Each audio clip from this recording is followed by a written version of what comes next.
Con o sin grieta, en Bonito Cuelgue hablan todos. Entrevista.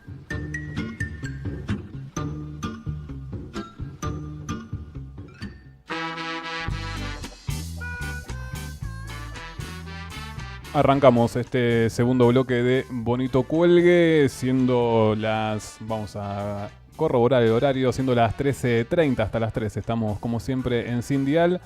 La semana pasada y esta semana también se dio lo que tiene que ver con el coloquio de IDEA. El coloquio de IDEA, para aquellos que no conocen, es el evento empresario y político del año, digamos, que se dio cita en Mar del Plata, donde se presentan la clase sindical, los burócratas sindicales, bueno, sindicalistas, están también los grandes empresarios, en este caso con la presencia de Pablo Roca, fundamental este año, después de varios años de ausencia, también obviamente la clase política, bueno, un evento donde hay diferentes protagonistas y en el cual hubo un gran laburo que hizo Leandro Renaud, es editor de Economía de Letra P, sobre diferentes asuntos que fue dejando el coloquio de IDEA en Mar del Plata, estando allá en la ciudad costera. Así que bueno, vamos a charlar acerca de lo que dejó el coloquio de IDEA con Leandro. Te saludo de Bonito Cuelgue, Adrián Pertoldi. ¿Cómo estás, Leandro? ¿Qué tal? ¿Cómo les va? Buenos días. Muy, pero muy buenos días. Un placer poder entrevistarte, Leandro. La primera pregunta, te consulto a partir de las diferentes notas que hiciste para la letra P, es ¿qué aspectos considerás claves que dejó el coloquio? Decís, che, mira, hay tres cuestiones fundamentales, tres cuestiones que dejó el coloquio de IDEA en esta edición número 53. A ver, los escucho un poquito bajo, si lo pueden... A ver, dale, a ver si lo podemos subir. Mientras les voy contestando. A ver, dos o tres cosas centrales. Primero, ahora el clima está un poco cambiado, ¿no? Con todo esto Sí. de Maldonado, para la algarabía, iba a hablar de la algarabía en IDEA, pero bueno, en una semana mutó, pero pongámonos en ese momento, digamos. ¿Ahí nos escuchás mejor, Leandro? Ahí te escucho bien. Bueno, genial. Les decía que básicamente lo que pasa es que hay un alineamiento de los sectores corporativos con el gobierno que tiene que ver más que nada por ahora con un aval político de cara a las elecciones de mañana, pero es un aval político que está condicionado a determinados resultados que los CIO suponen van a venir después del 22 de octubre. Es como si le dijeran, bueno, nosotros te soportamos hasta acá, pero después queremos alguna retribución por ese aguante, que básicamente son la reforma laboral, la reforma impositiva y algunas cuestiones que tienen que ver con fomentos a la economía. Eso por un lado, digamos, para diferenciar bien, porque en algún momento se habla de que hay conformidad con las medidas económicas de parte de los CIO. Yo diría que en realidad es más un aval político que una conformidad con las medidas económicas, porque esto siempre, visto desde el punto de vista de los CIOs, todavía creen que las cosas que ellos pidieron no están. Eso por un lado. Después hubo otra cosa muy muy importante, que fue el desembarco de los sindicatos. Casi el pleno de la CGT, en el coloquio de IDEA, que en general es una reunión empresaria y política a la que los sindicalistas no asisten.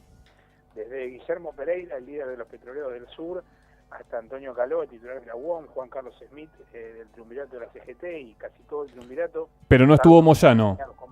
No estuvo Moyano, se suponía que Moyano iba a estar, sí. Pero Moyano a veces es un poco pícaro e inteligente, entonces por lo que se comentaban ahí en los pasillos y por lo que he hablado con algunas fuentes, cuando vio cómo venía el asunto se bajó. Bien.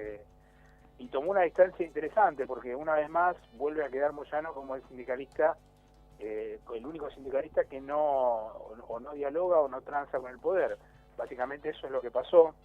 Uno puede verlo en la diaria de los Moyanos, no tanto en Hugo, pero sí en Pablo, que es el líder hoy del gremio de los camioneros. Leandro, te hago una cuestión, porque me gustó mucho de tu nota, cuando fue Pablo Roca que le habló a Antonio Caló y que quedó una postura muy sumisa. Creo que también marca el momento del sindicalismo. Me gustó mucho ese párrafo que habla, que marca esa cuestión de poder de Roca que le dice a Caló y que Caló de una forma muy sumisa como que acepta. Sí, eso fue la verdad que es bastante espeluznante, porque en realidad lo que le dice Roca a su modo, digamos, Roca es un tipo que no va a la confrontación, pero sí es un tipo duro en sus conceptos, porque a decir verdad Techin es la multinacional argentina más grande que hay en el país y una de las empresas más grandes del mundo, entonces no es un tipo que no pueda decir las cosas, las dice, y en ese escenario con Caló en primera fila le dio 3 ejemplos de lo que había pasado con sindicalistas que habían tenido prácticas incorrectas según su visión. Le citó el primer caso, el de Jimmy Hoffa, el sindicalista camionero, sí, emblemático, que terminó preso por los Kennedy en Estados Unidos por los vínculos con la mafia. Y después le señaló 2 casos más, uno de un sindicalista metalúrgico de México en el año 1989 y el más reciente, que es el de los docentes que tuvieron que negociar con Enrique Peña Nieto en México. Le puso esos 3 ejemplos y le dijo, esto no me viene bien ni a mí ni a usted. Antonio Caló le dijo, que estaba en primera fila, Caló. Sí. Caló, la verdad, no tuvo más que asentir, porque el sindicalismo hoy está en una posición de debilidad ante el gobierno, básicamente por 2 cosas. Primero, porque el momento del sindicalismo siempre es cuando la economía está en crisis. Sí. Y esta economía, a diferencia del año pasado, está un poquito mejor, con un rebote que no es demasiado significativo, pero es un rebote al fin. El contexto ese es distinto. Y lo segundo, le falta mucha validación de las bases a los totalmente jerarcas sindicales. Entonces, bueno, en los últimos actos de la CGT con el atril por el aire, claro, creo que es una imagen, peor imagen que esa no hay. Después de un año pasado donde las bases pedían alguna medida de fuerza más concreta y no se hizo, eso después cuando el clima cambia y el gobierno empieza a concentrar poder, que es lo que está pasando, todos los sectores tienden a alinearse. Leandro, vos sos un tipo con mucha experiencia, que conoce la economía y obviamente lo que yo leí a partir de tus notas en lo que tuvo que ver el coloquio, me dio la pauta que la reforma laboral no tiene marcha atrás, digamos, que el gobierno la considera prioritaria. ¿Sentís que va a ser gradual en eso, tal cual lo plantea el gobierno, que va a ser, digamos, gremio por gremio, o que va a ir por una cuestión mucho más amplia a partir de cómo puedan cambiar las fuerzas políticas de cara a las elecciones de mañana? Bueno, a ver, una diferencia gradual según para quién, ¿no? Claro, sí, es verdad eso. Que va a ser por sectores seguros. O sea, va a ser por sectores, eso te lo dicen incluso los funcionarios, te lo dice el mismo Triaca. De hecho, hay algunos sectores que ya avanzaron. El caso más emblemático es el de Pereira. El convenio petrolero, claro. Pero a la par de eso también hay un convenio en la industria automotriz, hay un convenio que se viene para la industria del calzado. O sea, van avanzando sobre esos segmentos de una manera de llegar a determinadas condiciones. Yo creo de todas maneras que, y esto según lo que me decían los propios empresarios, ninguno quiere que se avance sobre el tema salarial. Me parece que ahí hay una coincidencia, pero obviamente sí se va a avanzar en otras cosas que son gastos que los empresarios creen que son excesivos y que los sindicatos, en todo caso, están dispuestos a analizar. En el caso de los petroleros fue el de lo que se llaman las horas taxi, claro, que son ese viático extra que cobraban los trabajadores por ir de un lado a otro. Entonces, bueno, yo creo que eso va a avanzar porque te diría que casi hoy lo están reconociendo todos los sectores y cuando los sindicatos están sentados a la mesa eso ya es medio inevitable que pase. Buenas tardes, Leandro. Iván Alexis Nordi te saluda. Hola. Quería consultarte acerca de la reforma laboral, si estas reformas que mencionás, que van a ser beneficiosas en teoría para los empresarios debido a que van a recortar algunos de sus gastos, van a tener aparejadas algún tipo de exigencia o algún pedido por parte del gobierno o en favor de los trabajadores. A ver, el beneficio, el resultado de ese tipo de modificaciones por ahora no está a la vista en ningún lado. Si uno dice que yo hace un tiempo lo había entrevistado Eduardo Levi Cesati, que es sí, un economista bastante conocido de la consultora Elipsis, que hoy trabaja en un plan oficial que es el Plan Argentina 2030, una especie de pensador de el oficialismo hoy. Él lo que decía es que la reforma de Brasil, el caso de la reforma laboral de Brasil, no tiene ningún resultado a la vista que haya generado por caso más inversiones. Claro. Por ahora. Hay que ver qué es lo que pasa acá. En principio, ese tipo de reformas se hacen porque los empresarios quieren pagar menos. Esa es la primera cuestión. Sobre todo también el tema de la reforma impositiva. No nos olvidemos que está un poco tapada por la reforma laboral, pero el empresariado hoy pide rebaja en ingresos brutos y rebaja a unificación de tributos entre provincia, nación y municipios. Leandro, reforma impositiva 2019, ¿no? Sí, todo 2019. Todo 2019. Seguramente quizás pueda empezar a haber alguna discusión en alguna sesión extraordinaria que se haga este año, pero todo muy condicionado al año que viene, que es donde el gobierno supuestamente va a tener una consolidación del poder en las dos cámaras. Bueno, yo precisamente te preguntaba respecto a qué se le iba a pedir a los empresarios, es decir, desde el punto de vista del gobierno. Bueno, ustedes están pidiendo esto para tener menos costos en cuanto al salario, a gastos laborales en general, no solamente salarios, sino todos los costos que se derivan del empleo de los trabajadores y también en lo impositivo. Esto van a ser los beneficios que van a tener. ¿Y a cambio? Bueno, a cambio debería generar empleo, que es la gran deuda que tiene la economía de hoy. Lo que pasa es que es diferente la relación de este Estado con los empresarios también. Entonces uno no sabe qué es lo que le puede llegar a pedir. En todo caso, lo que el gobierno cree, más que haya que pedirle algo a los empresarios, es que hay algunas distorsiones en las cuales coinciden los dos, los empresarios y el gobierno. Por eso digo, visto objetivamente, el gobierno por ahora lo que dice es que como condición para que vos crees empleo tenemos que cambiar algunas de estas cuestiones. Son teorías que tiene el gobierno, hay que ver si funcionan. El gobierno también tenía una teoría del derrame que no funcionó nunca, hasta ahora en estos 2 años. Entonces todo pasa de manera muy selectiva. Si vos ves el comportamiento de la economía o el comportamiento de la industria, es una industria que está muy despareja, sigue estando despareja.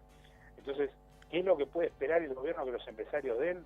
Esto es una suposición mía. Yo supongo que deben querer que generen más empleo y sobre todo que blanqueen gente, porque hay algunos sectores que están muy informales. El caso del sector textil tiene una informalidad altísima. También.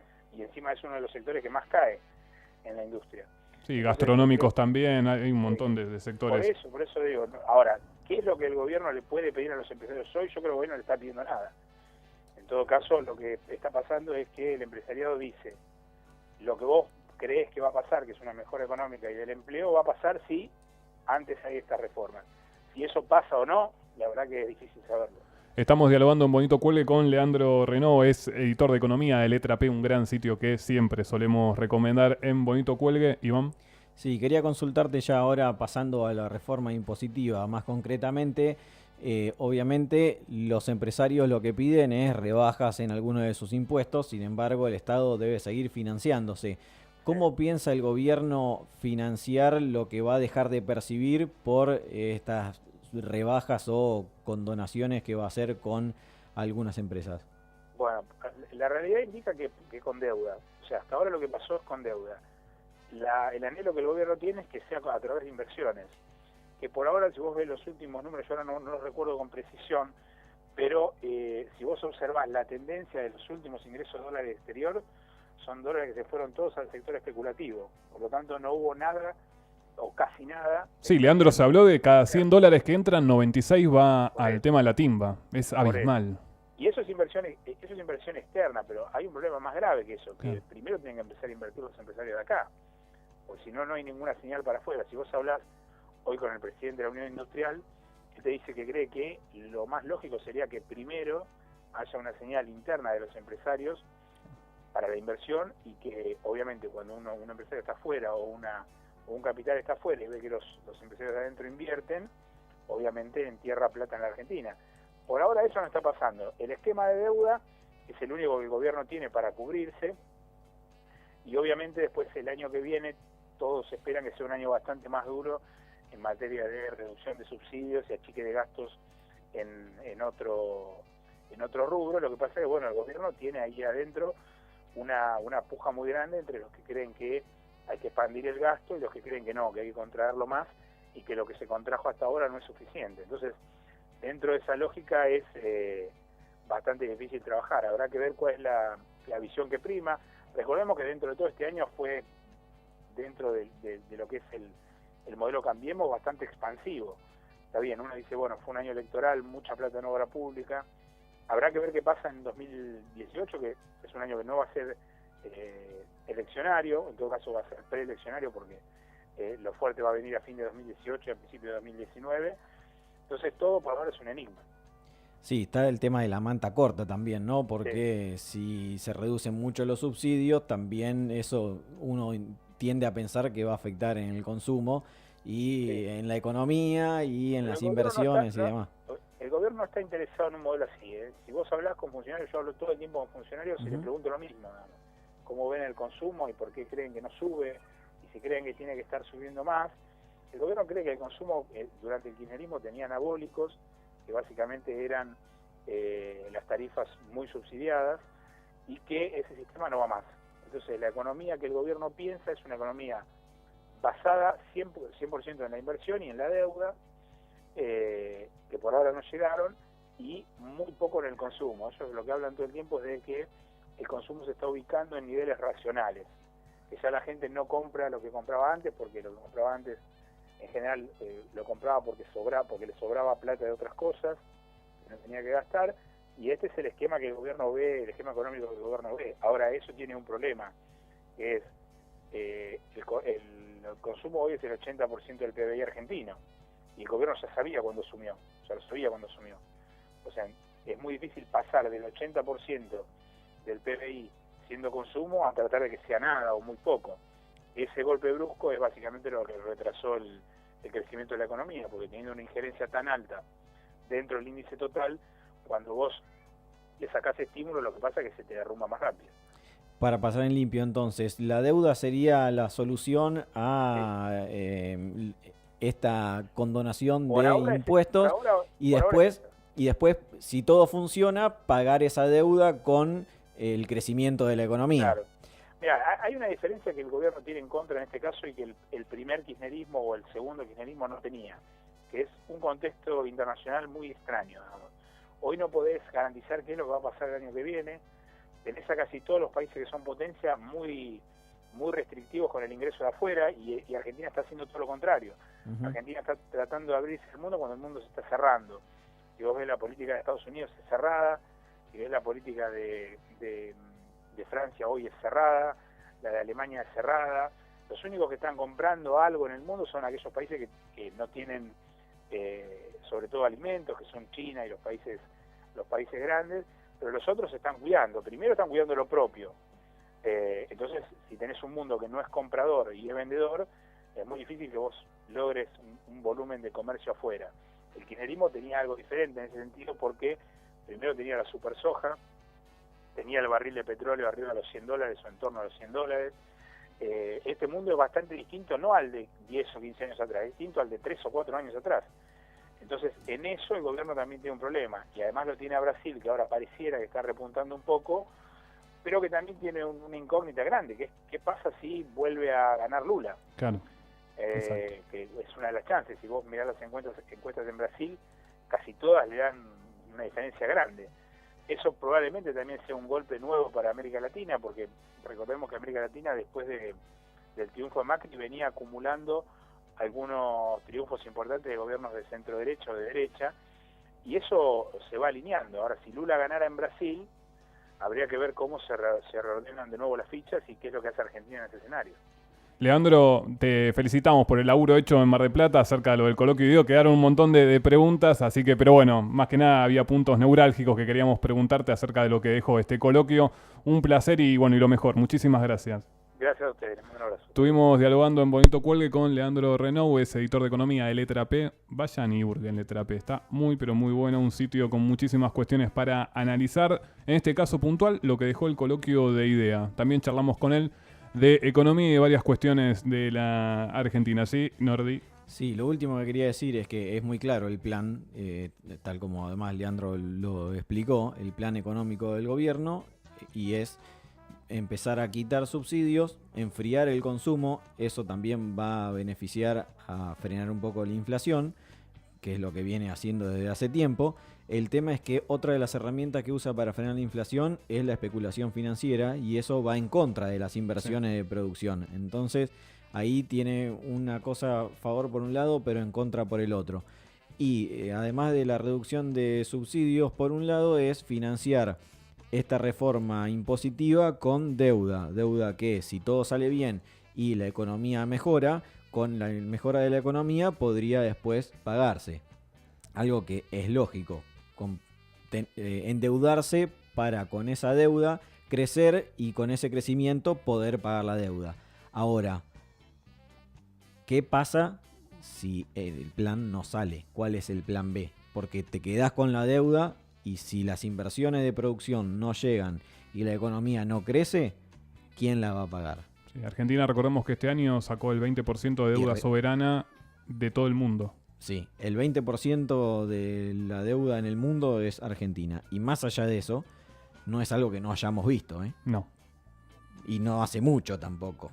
No, década Hace 90. unos 16 años. Señores, 13:50, dialogamos en Bonito Cuelgue con Leandro Renaud. Lo que vamos a hacer ahora... No, hagamos algo, porque un conductor de radio de raza, que no es mi caso, sino que como alimento raza que es para perros, porque bueno, la malaria que hay. Vías de comunicación, por favor. Bueno, se comunican con nosotros en Twitter, @bonitocuelgueok, @cindialradio. Pueden escucharnos en www.cindialradio.com.ar o a través de TuneIn en los dispositivos móviles. Si ponen en el buscador de Facebook Bonito Cuelgue, nos van a encontrar como persona y como página. Además, en nuestro canal de YouTube, que se llama Bonito Cuelgue, tienen todas las entrevistas. Y en Radio CUT pueden escuchar los programas completos, porque una vez que terminan ya están subidos. Ponemos algo de música y enseguida volvemos.